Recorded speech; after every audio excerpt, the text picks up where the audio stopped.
ಮಾಡೋದು ಹೇಗೆ ಅಂತ ಹೇಳ್ಕೊಡ್ತೀನಿ. ಈರುಳ್ಳಿ, ಮೆಣಸಿಕಾಯಿ, ಬೀನ್ಸು ಮತ್ತು ಬೆಳ್ಳುಳ್ಳಿ ಮತ್ತು ಟೊಮೆಟೊ, ಆಲೂಗಡ್ಡೆ ಹೆಚ್ಕೊಂಡಿದ್ದೀನಿ. ಕಾದಿದೆ. ಇವಾಗ ಸ್ವಲ್ಪ ಸಾಸಿವೆ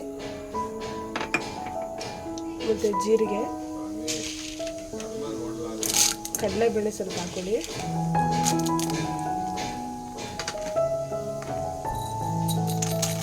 ಉದ್ದಿನಬೇಳೆ ಹಾಕೊಳ್ಳಿ.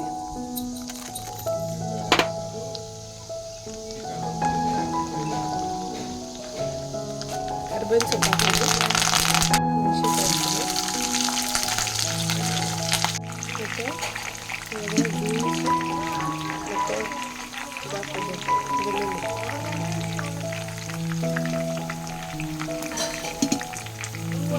ಅದನ್ನ ಸ್ವಲ್ಪ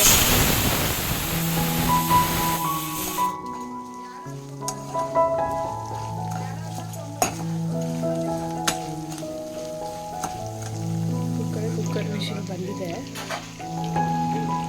ಚೆನ್ನಾಗಿ ಡೀಪ್ ಫ್ರೈ ಮಾಡ್ತೀವಿ.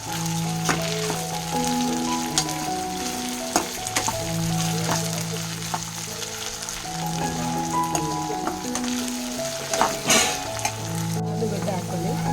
ಚಿಕ್ಕದಾಗಿ ಕಟ್ ಮಾಡ್ಕೊಂಡಿರೋದು ಆಲೂಗಡ್ಡೆ. ಇವಾಗ ನಾನು ಮಾಡ್ತಾರೆ ಚಿಕ್ಕನ ಸ್ಟೈಲೇ ಬೇರೆ ಇದೆ. ಆಲೂಗಡ್ಡೆ ಫ್ರೈ ಆಗಿದೆ. ಇವಾಗ ಈರುಳ್ಳಿ ಹಾಕೋಣ.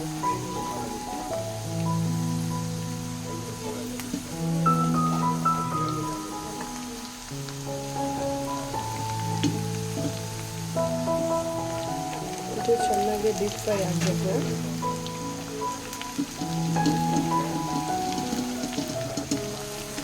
ಪುಡಿ ಹಾಕಿ ಚೆನ್ನಾಗಿ ಫ್ರೈ ಮಾಡ್ತೀನಿ. ಗೊಜ್ಜು ರೆಡಿಯಾಗಿದೆ.